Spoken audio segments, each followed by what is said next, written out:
لاہور شہر کا ایک ہجوم سے بھرا ہوا بازار تھا۔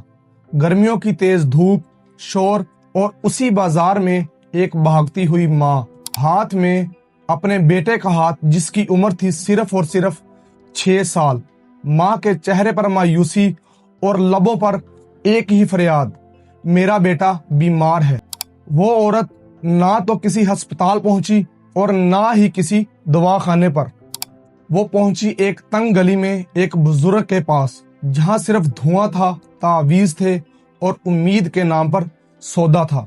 اس عورت نے اس بزرگ سے کہا کہ کافی دنوں سے میرا بیٹا بیمار ہے، شاید اس کو کسی کی نظر لگی ہے۔ تو اس بزرگ نے ایک کاغذ کے ٹکڑے پر کچھ لکھا اور دھاگے میں لپیٹ کر اس کے گلے میں پہنا دیا، اور اس بزرگ نے اس عورت سے کہا کہ تمہارا بیٹا 3 دن میں ٹھیک ہو جائے گا۔